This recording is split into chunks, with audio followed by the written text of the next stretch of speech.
মাসুদ কামাল এর পরে যদি ভুলভাল মিশা কথা কইছেন তাইলে গেলে বুঝেছেন একেবারে কচ্ছপের কামড় দিয়া ধর্ম কলে। এই যে মাসুদ কামাল কইতেছে হাসিনার আমলে কখনোই বই পাইতে দেরি হয় নাই, শোনেন কি কইতেছে, তার মুখেই শোনেন। এত বছর ধরে মানুষ স্বৈরাচার মৈরাচার সব বলছি, গালাগালি সব করছি, একটা কিন্তু পোলাপন বই পাইছে না, উনি দিতে পারেন না। সে কি ঠিক বলিছে? দেখেন এটা 2023-এর খবর, বই ঠিক সময় মতো পাইছে। আবার দেখেন এটা 2022-এর খবর, তার আগের বছর ঠিক সময় মতো বই পাইছে। 2023-এর আর একটা খবর দেখা, এই যে দেখেন ঠিক সময় মতো বই পাইছে। তাহলে মাসুদ কামাল কেন বলে যে হাসিনার আমলেও বই পাইছে 1 তারিখে? মাসুদ কামাল হাসিনার লেসপেন্সারি করিচ্ছে, ফ্যাসিবাদের লেসপেন্সারি করিচ্ছে, এটা টের পাচ্ছি। কারণ মাসুদ কামাল মনে করিচ্ছে আওয়ামী লীগ যদি আবার ক্ষমতা এসে যায় তাহলে একটা দাও মারা লাগবে। যাই হোক, এটার বাইরে একটা কারণ আছে, কারণ এটা হচ্ছে বাংলাদেশ। কেউ যদি প্রমিনেন্স পায়, নিজেরা ঈশ্বর ভাবতে থাকে, সে নিজেই রেফারেন্স উৎপাদন করে, নিজে চেক করবে তার টাইম কই। তাহলে এই যে মিছা কথাটা সে কইল, তার কি হবে?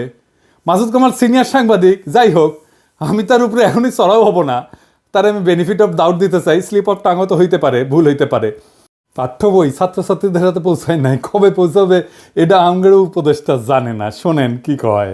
কোনো বছরেই মার্চের আগ পর্যন্ত সব বই দেওয়া হয়নি, কবে নাগাদ সবাই সব বই পাবে এটা আমি জানি না। আপনি ওনারা জিগান আপনি ডায়াপার পাল্টাইছেন কিনা, দেখবেন এটাও উনি জানেন না। আবার আমার দেশে একটা প্রতিবেদন দেখলাম, সেখানে দাবি করা হয়েছে যুবলীগ নেতার ষড়যন্ত্রে পাঠ্য বই পাওয়া বিলম্বিত হইতেছে। নির্ধারিত সময়ের মধ্যে শিক্ষার্থীদের হাতে যেন এনসিটিবি বই তুলে দিতে না পারে সে লক্ষ্যে কলকাঠি নাড়তে শুরু থেকে সক্রিয় হয়ে ওঠে একটি চক্র, যারা অযথার সময় ক্ষেপণ করে লক্ষ্য হাসিল করতে চায়। তাদের মূল লক্ষ্য ছিল অন্তর্বর্তী সরকারকে বিব্রত করা। বিভিন্ন গোয়েন্দা সংস্থা ও এনসিটিবির কর্মকর্তাদের সঙ্গে কথা বলে এর সত্যতা মিলেছে।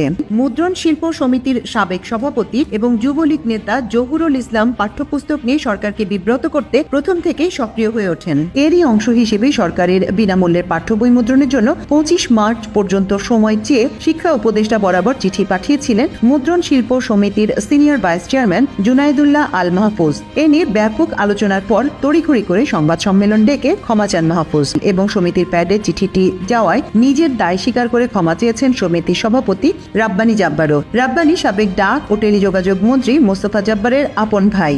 আওয়ামী লীগের মন্ত্রী স্টিভ জব্বারের ভাইরে দেওয়া হয়েছে বই ছাপানোর দায়িত্ব, রাব্বানী জব্বার, তো এই হবে না?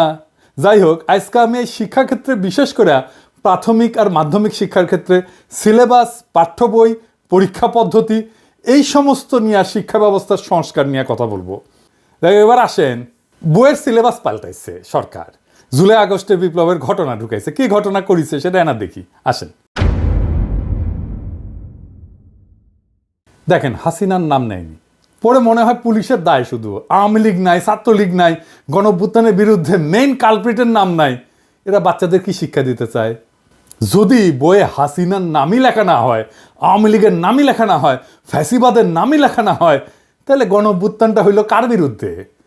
জনগণ তো হাসিনার বিরুদ্ধে দাঁড়াইছে, পুলিশ তো প্রতিরোধ করতে গিয়ে নিপীড়ন করছে হাসিনার অর্ডার নিয়ে। এই নৃশংস প্রতিরোধের দায় কেবল পুলিশকে দিচ্ছে কেন? হাসিনার নাম কেন নিচ্ছে না?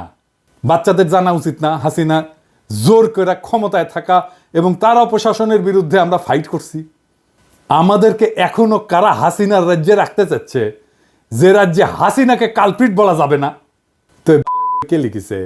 রাখাল রাহা, ওর আসল নাম সাজ্জাদুল হক। এই এত ইসলামোফোব যে নিজের মুসলমান নামটা পাল্টা এটা হিন্দু নাম নিছে, প্রগতিশীল হয়েছে। যে বইটা দেখালাম এটা 5ম শ্রেণীর বাংলা বই, এখানে যে খুনি ফ্যাসিস্ট হাসিনার নাম লেখা হয়নি তা না। 9ম 10ম শ্রেণীর বাংলা বইয়ে জুলাই আন্দোলনের ইতিহাস কেন্দ্রিক একটা গদ্য যুক্ত করা হয়েছে, এটাতেও খুনি হাসিনার নাম লেখা হয়নি, আওয়ামী লীগের নাম নেওয়া হয়নি, ছাত্রলীগের নাম নেওয়া হয়নি। নাম না নিয়ে এরা ইতিহাস লিখেছে।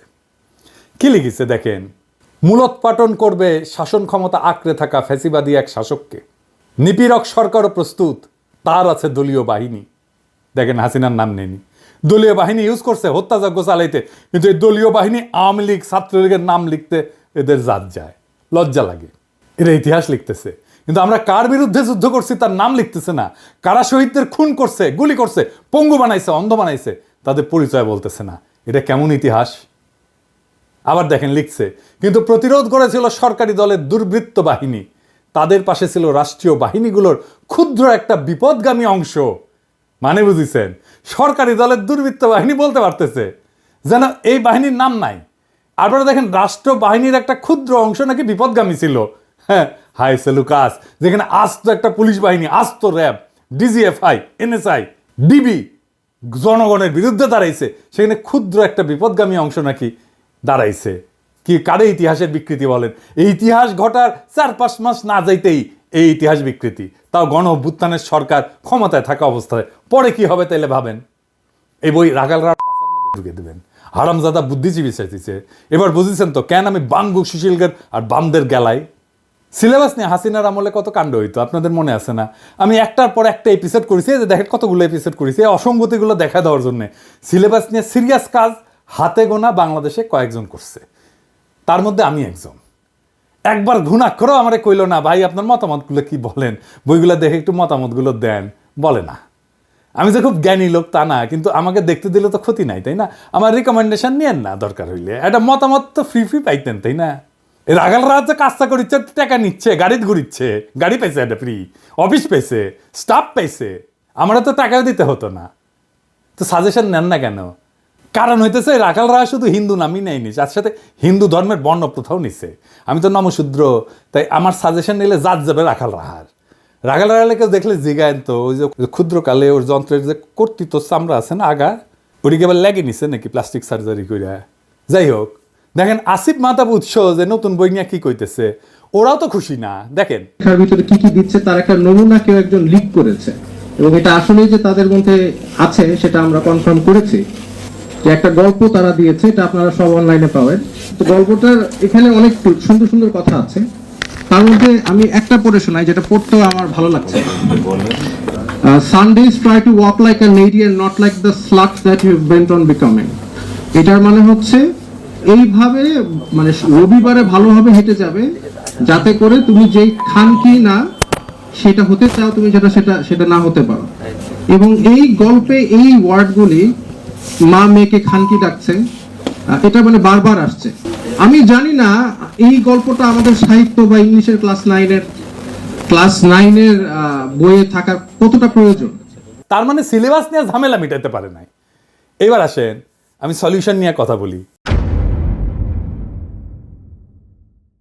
এখন যেভাবে বই ছাপা হয় সেটা বন্ধ করতে হবে, তাইলে পরিবেশের ক্ষতি কিছুটা কমবে। গাছ কাটতে হবে না কাগজ তৈরি করার জন্য, কোনো ছাপা বই থাকবে না। ছাত্রছাত্রীরা ট্যাব পাবে, ট্যাব 1 বছর বইয়ের জন্য প্রত্যেক ছাত্রের পিছনে খরচা হয় প্রায় 500 টাকার মতো। ট্যাবের আয়ুষ্কাল যদি 3 বছর ধরি, তাহলে এই 3 বছরের খরচা মানে 1500 টাকায় বাংলাদেশে একটা উন্নত মানের ট্যাব উৎপাদন করা যাবে, যেটা পড়ালেখা করতে পারবে। চিন্তা করেন কি পরিমাণে কর্মসংস্থান হবে যদি আমরা বাংলাদেশে ট্যাব উৎপাদন করতে পারি। আবার ট্যাবের তো ট্রাবল শুটিং হবে, রক্ষণাবেক্ষণের জন্য নানা উদ্যোগ গড়ে উঠবে, নানা লোক এখানে কাজ করবে। এইটা সব স্কুল মাদ্রাসা একসাথে থাকবে, একটা সেন্ট্রাল ডেটাবেজে ভ্যালিডেটেড চ্যাপ্টার থাকবে, বইয়ের লেখে লেখে ওইখানে ভ্যালিডেটেড চ্যাপ্টার একটা স্টোর করা হবে আর্কাইভে। ওই আর্কাইভে চ্যাপ্টারগুলো থাকবে, বইগুলো লিখবে স্কুল আর মাদ্রাসার শিক্ষকেরা, ভ্যালিডেট করবে একটা বোর্ড। সংশ্লিষ্ট স্কুল বা মাদ্রাসার নিজের বই বা নিজের মডিউল সেন্ট্রাল ডেটাবেস থেকে, ওই আর্কাইভ থেকে চ্যাপ্টার দিয়ে নিজেরাই তৈরি করে নেবে ইলেকট্রনিক্যালি। বলবে এই আমার বই এই চ্যাপ্টারগুলো থাকবে, ব্যাস বই তৈরি হয়ে গেল। ওটা ডাউনলোড করে নেবে ছাত্ররা। এর সুবিধা হচ্ছে স্থানীয় ভিত্তিতে নিজস্ব সিলেবাস তৈরি হবে। ধরেন আমি একটা এক্সাম্পল দিই, ময়মনসিংহ, রাজশাহী, চাঁপাইনবাবগঞ্জ, পাবনা, বগুড়া, কুড়িগ্রাম, গাইবান্ধা, এই সমস্ত অঞ্চলে একটা বিশেষ রোগ হয়, জানেন, খুব খতরনাক রোগ হয়। এর নাম হইতেছে কালাজ্বর। এইখানে কালাজ্বরের কিভাবে প্রতিরোধ করা যায়, কালাজ্বরের রুগীকে কিভাবে আইডেন্টিফাই করা যায়, সেই বিষয়গুলো যদি ওই অঞ্চলের বইগুলোতে থাকে, তাইলে চিন্তা করেন ওই অঞ্চলের ছেলে মেয়েগুলো যায় না উঠবে কিভাবে এই রোগটাকে সামলানো যায়। স্থানীয় অঞ্চলের সংস্কৃতি স্থানীয় স্কুলে পড়ানো হবে। ধরা যাক ময়মনসিংহ গীতিকা, এটা পড়ানো হবে ময়মনসিংহ অঞ্চলের স্কুলগুলোতে। লবণাক্ততা, এটা থেকে বাঁচার উপায়, এটার পড়ানো হবে উপকূল অঞ্চলে। চাঁপাইনবাবগঞ্জে পড়ানো হবে গম্ভীরা, স্থানীয় সংস্কৃতি। কালাইয়ের রুটি, পার্বত্য চট্টগ্রামে ম্যালেরিয়া পড়ানো হবে। অত্যন্ত রিচ কারিকুলাম তৈরি করতে পারবো আমরা। স্কুলের শিক্ষক আর স্থানীয় স্কুল কমিটি তাদের বই ঠিক করে নেবে। বইয়ের সাথে সাথে কয়েক হাজার প্রশ্নও তৈরি করা থাকবে। এই প্রশ্ন করার জন্য কোনো ঝামেলার দরকার নাই। চ্যাটজিপিটিতে বইটা আপলোড করে দিয়ে বললেই হবে এই বই থেকে 2000 প্রশ্ন তৈরি করে দাও, উত্তরও তৈরি করে দাও। তাইলে তারা প্রশ্ন তৈরি করে দেবে, উত্তরও তৈরি করে দেবে। বইয়ের চ্যাপ্টারের ভ্যালিডিটি থাকবে 3 বছর। প্রত্যেক বছর এই আর্কাইভে নতুন নতুন চ্যাপ্টার তৈরি হবে আর যুক্ত হবে। স্কুলে কম্পিটিশন হবে বইয়ের চ্যাপ্টার লেখার জন্য ছাত্রদের মধ্যে। ছাত্ররাই লিখবে নিজেদের বইয়ের চ্যাপ্টার। ক্লাস 9-এর ছাত্ররা তো অবশ্যই ক্লাস 8-এর ছাত্র বই লিখতে পারবে, তাই না? আমরা সেরা চ্যাপ্টারগুলো সারা দেশ থেকে বের করে নিয়ে এসে আর্কাইভে রাখবো। সারা দেশে স্কুল ছাত্ররা যদি লেখে, তার মধ্যে থেকে আমরা নিশ্চয়ই 10-12টা ভালো চ্যাপ্টার পাবো যারা ভালো লিখছে। প্রত্যেক চ্যাপ্টারের জন্য অনলাইন টিচিং মডিউল তৈরি করব অনলাইনে, সেইখান থেকে মূলত শিখবে ছাত্ররা। আমাদের কোয়ালিটি শিক্ষকের সমস্যা কমবে, একজন লক্ষ লক্ষ ছাত্রকে পড়াইতে পারবে। সেরা শিক্ষকেরা টিচিং মডিউল তৈরি করবে, সারা দেশে একই রকমের শিক্ষার মান নিশ্চিত হবে। পরীক্ষা হবে ইলেকট্রনিক্যালি। কিভাবে? ওই ট্যাব দিয়ে পরীক্ষা দিতে পারবে সবাই। প্রশ্ন র্যান্ডামলি তৈরি হবে অ্যালগোরিদম দিয়া, এক একজনের জন্য এক এক প্রশ্ন। পরীক্ষাও দেবে ট্যাব থেকে, কাউকে প্রশ্ন করতে হবে না, খাতা দেখতে হবে না, টেবুলেশন শিট বানাইতে হবে না। সকালে পরীক্ষা, বিকালে রেজাল্ট বের হয়ে যাবে। কত সময় বাঁচবে দেখেন। পুরা শিক্ষা ব্যবস্থা নিয়ে, সিলেবাস নিয়ে বেশিরভাগ সমস্যার সমাধান হয়ে যাবে। রাখাল রাহাদের রাহাজানি থামবে। আমরা অনেক গুরুত্বপূর্ণ বিষয়ে নজর দিতে পারবো এইটা অল্প সময়ের মধ্যে সম্পন্ন করতে পারলে। এখন প্রশ্ন হচ্ছে, এইটা কি বাস্তবায়ন করবে এই সরকার? এই সরকার তো কিছুই করে না, কিন্তু বলতে তো অসুবিধা নাই। আমাদের স্বপ্নটা জাগায় রাখতে হবে, আমাদের জাতিকে বুঝাইতে হবে আমাদের সম্ভাবনাটা কত বিশাল। আমাদের সমস্যা যাই থাক, তার সৃজনশীল সমাধান আছে। একদিন না হয় একদিন এই সমাধান বাস্তবায়িত হবে, ততদিন স্বপ্নকে জাগায় রাখতে হবে আমাদের। আমরা স্বপ্ন দেখি এমন এক বাংলাদেশে যেখানে শিক্ষার জন্য অপেক্ষা করতে হয় না, যেখানে পাঠ্য বই বিতরণে অব্যবস্থাপনার শিকার হইতে হয় না। আমরা স্বপ্ন দেখি এমন একটা শিক্ষা ব্যবস্থা যা শুধু জীবিকা অর্জনের পথ দেখায় না, বরং সৃজনশীলতা, উদ্ভাবনী শক্তি এবং আত্মমর্যাদা জাগায় তোলে। আমাদের স্বপ্ন একটা বিপ্লবের, সৃজনশীল বিপ্লবের। এই বিপ্লব কোনো বন্দুকের গুলিতে না, কোনো আন্দোলনে না, কোনো প্রতিবাদের মিছিলে না। এটা হবে আমাদের চিন্তায়, আমাদের দৃষ্টিভঙ্গিতে, আমাদের কর্মের মাধ্যমে বিপ্লব। আমরা বিশ্বাস করি প্রত্যেকটা শিশু একটা সম্ভাবনার প্রদীপ। আমাদের কাজ সেই প্রদীপের আলোকে জ্বালানো। তাদের হাতে কেবল সঠিক বই তুলে দেওয়া না, বরং এমন একটা শিক্ষার প্ল্যাটফর্ম দেওয়া যেখানে তারা নিজেদের শ্রেষ্ঠ সংস্করণ হয়ে উঠতে পারবে, সেই তার বেস্ট ভার্সন হয়ে উঠবে। আমরা চাই প্রত্যেকটা শিশু জানুক যে তারা কেবল ভবিষ্যতের অংশ না, তারা নিজেরাই ভবিষ্যৎ। এই শিক্ষা ব্যবস্থা তাদের আত্মবিশ্বাস, সৃজনশীলতা এবং নেতৃত্বের গুণাবলী গড়ে তুলবে। তারা শুধু স্বপ্নই দেখবে না, তারা স্বপ্ন বাস্তবায়নও করতে শিখবে। এই বিপ্লব আমাদেরকে শুরু করতে হবে। আমাদের চিন্তা, কথা এবং কাজের মাধ্যমে আমরা সেই আগুন চারিদিকে ছড়ায় দেব। আমরা প্রমাণ করব শিক্ষা শুধু এক প্রজন্মকে না, পুরা জাতিকে বদলায় দিতে পারে। আসেন আমরা এই স্বপ্নের অংশ হই। আসেন আমরা সৃজনশীল বিপ্লবের সৈনিক হই। ইনকিলাব জিন্দাবাদ।